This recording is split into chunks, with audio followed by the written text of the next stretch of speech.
Welcome to the Deep Dive. Today we're looking at Ezra Edelman.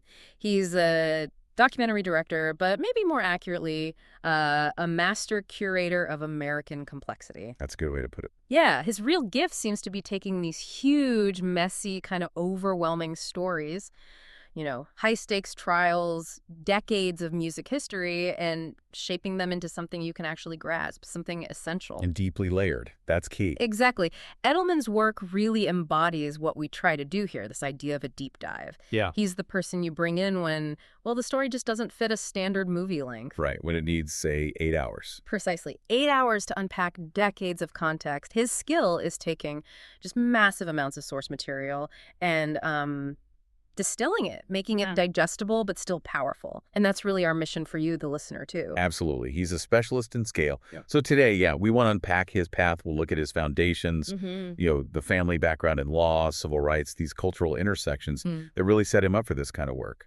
And then, of course, we have to talk about O.J. Made in America, that defining Oscar-winning achievement. Can't miss that one.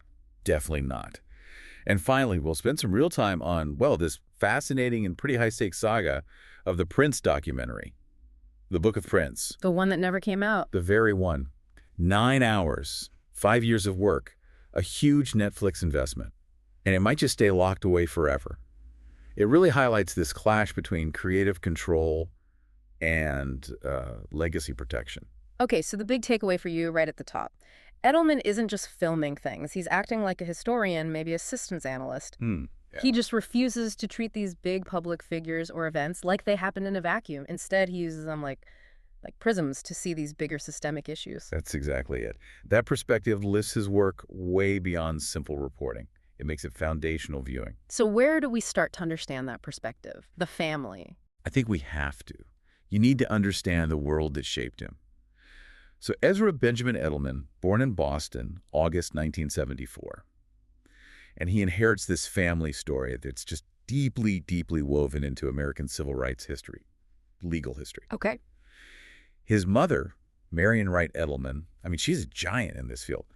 A former civil rights leader. She worked as an aide to Martin Luther King Jr. Wow. Yeah. And of course, she founded and led the Children's Defense Fund.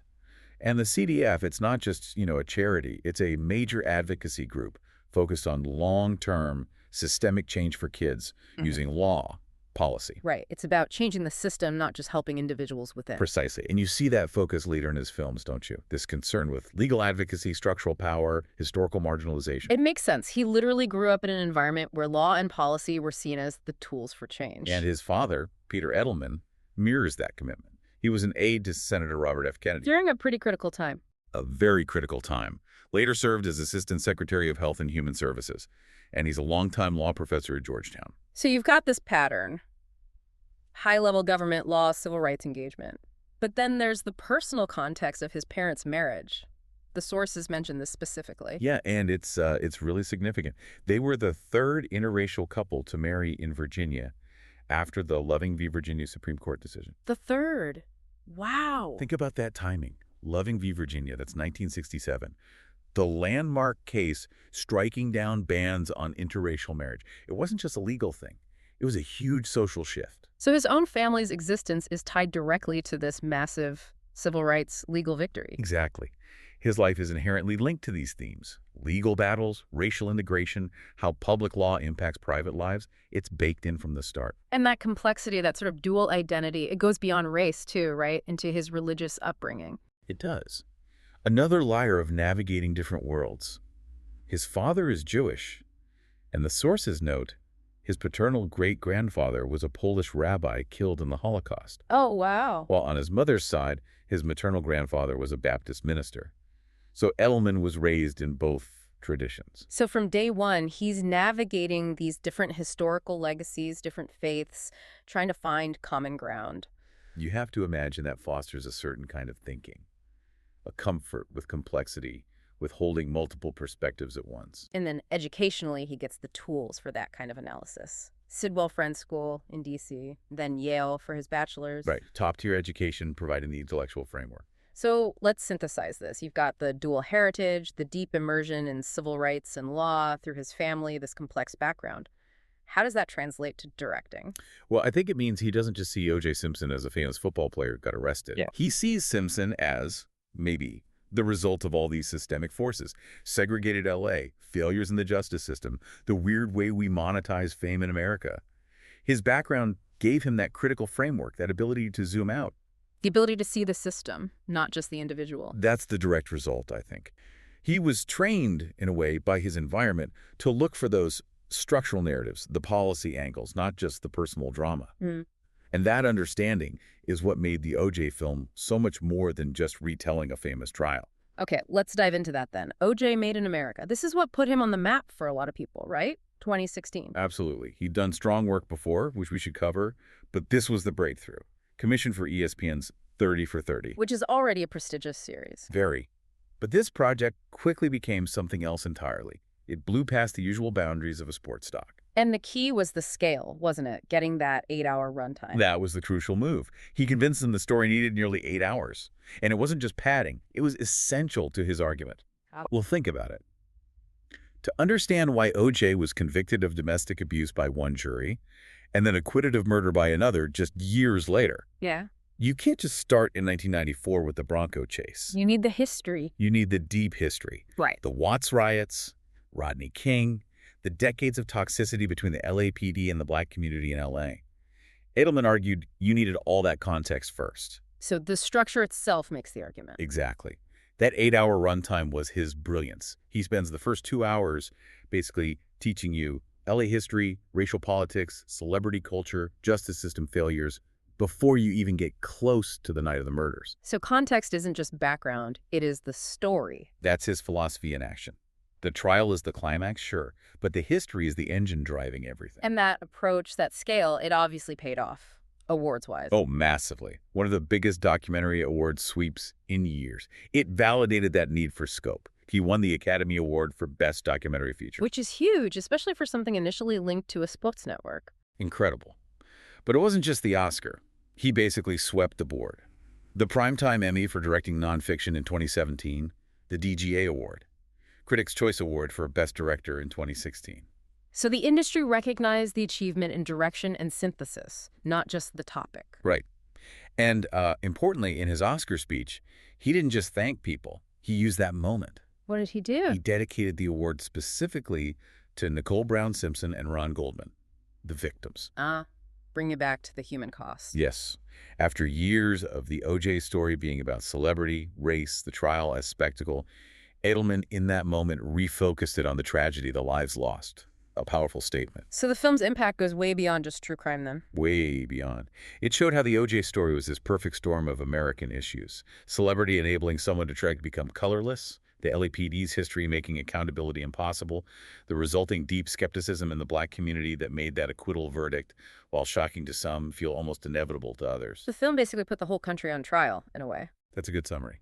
It didn't just explain the events, it explained the context, why it had to unfold that way in America at that time.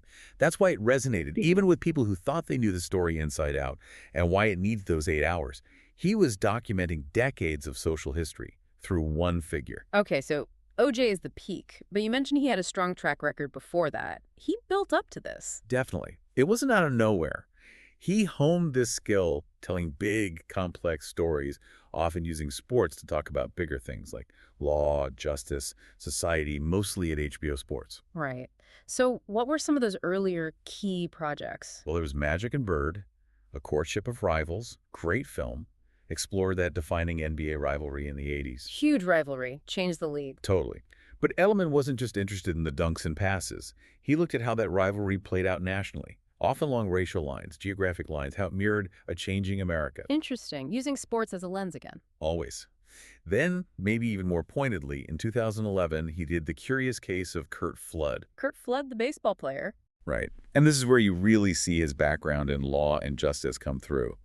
Flood challenged baseball's reserve clause. Okay, the reserve clause. Remind us what that was exactly. It sounds technical. It was, but it was huge for labor rights. Basically, it bound a player to one team forever, even after their contract ended. The team owned the player's rights, could trade them, sell them, whatever. Flood argued it was like modern-day slavery, a total restriction on freedom. So Edelman's film wasn't just a sports bio. Not at all. It was about labor law, civil rights, corporate power, all colliding in the world of baseball, using a sports figure to spotlight a systemic legal injustice.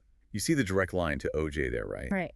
Another story that became about the justice system itself. Yeah, absolutely. What else? He also did Brooklyn Dodgers, Ghosts of Flatbush. Yeah. Won an Emmy for that one. That's less about policy, more about cultural memory, identity, what happens when a team leaves a city. The loss felt by Brooklyn shows he understands the emotional weight of institutions, too. Capturing that sense of place and history. Right. And he stayed to 30 for 32. Wrote and directed Requiem for the Big East about that college basketball conference. Another institutional story. Yeah. What's consistent is his range biography, labor law, institutional history, but always digging into the underlying structures, the forces shaping things. And that focus on structure, that led him into producing series too, not just directing features. Exactly.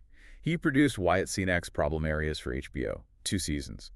That showed him moving into more current, kind of satirical social commentary, but in that longer serialized format, comfortable with big multi-part stories. And more recently, is he still working across different areas? Definitely. The range continues. In 2024, he produced Stax, Soulsville U.S.A. for HBO, a deep dive into Stax Records. The legendary soul label. Legendary. And again, notice the themes. Stax was huge musically, but its story involves integration, race in the music business, financial collapse, legal issues. It's system building and system failure through art. Makes sense. Also in 2024, produced Vow of Silence, the assassination of Annie Mae for Onyx Collective and Hulu, about the indigenous activist Anna Mae Aquash. Another tough subject. Very. Confirms his commitment to using his platform for these complex, often overlooked stories involving systemic violence and justice for marginalized groups. And there was talk of a Roberto Clemente biopic too. Yeah, that was reported back in 2018 in development with writer Rowan Ricardo Phillips. Clemente's life baseball, Latino identity, humanitarian work, tragedy. It feels like another perfect, multi-layered Edelman subject. Okay, so clearly he juggles these huge, ambitious projects that take years, Right. which brings us to the big one that got away. The Mount Everest he climbed, only to find the summit blocked.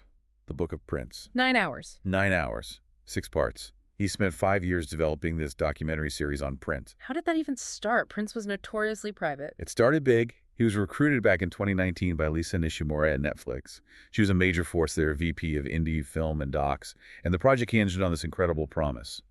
Access. Access to what? Access to the vault. Prince's legendary, almost mythical archive of unreleased music, footage, writings, everything. Whoa. That's like the holy grail for music documentarians. It really is. And Netflix paid accordingly, reportedly. Tens of millions of dollars for that access. Tens of millions just for the access. Just for the access. And critically, the sources are clear. Yeah. The deal they struck with the bank managing the estate at that time specifically guaranteed Edelman and Netflix editorial control. Okay, that's huge. They paid for the right to tell the story their way. They paid for the right to apply that same critical, nuanced, systemic analysis Edelman used on O.J. to Prince's incredibly complex life and career. The brilliance, the contradictions, all of it. You thought they'd protected that right. But this is where Edelman's mastery of narrative runs smack into the realities of Hollywood power shifts and intense legacy protection. Things started to go wrong. What happened? First, an internal blow at Netflix. Lisa Nishimura, the executive who championed the project, got laid off. The project loses its internal protector. Exactly. That happens all the time. A new regime comes in, sees this super expensive, maybe sensitive project inherited from the old guard. Suddenly it looks like a liability, not an asset. Especially with a subject as complex as Prince. Right. But the bigger problem, the fatal blow, came from the estate side. The management of the Prince estate changed. And a key figure emerged, L. Lundell McMillan. A former lawyer for Prince. Correct. And he became very influential in the new estate setup. And according to reports, McMillan led the charge against the documentary, objecting strongly, trying to block its release. Why? Was it the quality? Doesn't seem like it was about craftsmanship. The reporting suggests it was the content. Edelman, being Edelman, likely presented a full, nuanced picture, the good, the bad, the complicated. The same way he did with O.J. Precisely. And that clashed with what the estate seemingly wanted. A more celebratory, maybe sanitized legacy piece. Something commercially safe. So it's a classic battle. Historical truth versus brand management. Perfectly put. You've got millions spent, 5 years of work, guaranteed editorial control. all hitting a wall built by the estate's desire to control Prince's image posthumously. Where did that leave the project? By September 2024, things looked grim. The New York Times Magazine flat out reported there was no indication that the film will ever come out. Just think about that, 9 hours of synthesized knowledge, unseen archival stuff, just locked away. And then came the final nail in the coffin. Pretty much. February 2025, the estate makes it official. Edelman's documentary will never be released. And, adding insult to injury, they announced a new Prince doc would be made, without Edelman. Presumably one they have more control over. So Edelman's 5 years, Netflix's millions. Just gone. Gone. Nullified. It seems the threat of a lawsuit from the estate challenging the content was enough to kill it, regardless of any contract about editorial control. So what does Edelman himself say about all this? His take is, well, brutally honest and kind of sad. In an interview around March 2025, when asked why this epic 9-hour film isn't being released, he reportedly just said he doesn't feel like getting sued. Wow. That says it all, doesn't it? It really does. It's chilling. Even with Netflix money and a contract guaranteeing control, the threat of a long, expensive legal fight from a powerful estate was enough to effectively shelve the whole thing. The legal threat trumped the creative freedom, and we, the public, lose out. Okay, so we've traced his path, the foundation, the OJ triumph, the diverse filmography, and now this major roadblock with Prince. What's the synthesis here? What does it all mean? Well, if you connect the dots, you see him tackling these huge narratives differently. With OJ, it was a public story, historical events. Charged, yes, but ultimately open to his critical interpretation. Yeah. He had the freedom to make his argument. Right. With Prince, it was intensely private, deeply personal, commercially sensitive for the estate. The stakes felt different, more controlled by the legacy holders. So his method requires deep access and critical thinking. Always. But the Prince story shows that access, even when you pay millions and get it in writing, isn't truly guaranteed if the resulting story doesn't align with the estate's preferred narrative. And that's relevant for us, for you, the listener, how? Well, Edelman's whole process shows the value of going deep. Yeah. The 8 hours on OJ, the 5 years trying with Prince. That level of contextual exploration is what gives you real understanding beyond headlines. But the Prince outcome is a warning sign. It's a huge warning sign. It shows that even when you do everything right, get the access, secure the funding, have the creative vision, powerful legal forces driven by legacy concerns, can still shut it down. The knowledge gets locked away. The whole effort gets torpedoed. Completely. Yeah. It makes you realize these deep dives aren't just costly in time and money. They carry enormous legal risks now. Risks that can lead to permanent loss of cultural knowledge. Which brings us right to our final thought for you to chew on. We know the stories Edelman did tell. Kurt Flood's fight, the Big East's history, the whole complex tapestry of O.J. Simpson. But that Prince doc, 5 years, the vault access, 9 hours of insight we might just never get. So the question it leaves hanging is, how much vital cultural knowledge, how much deep understanding are we losing when creative freedom gets tangled up in legal battles or estate disputes? Even when the doors were supposedly open, the contracts signed. It's a frustrating question. It really is. The loss isn't just about money for Netflix or a setback for Edelman. It feels like a permanent gap in understanding one of the most fascinating, most enigmatic artists of our time.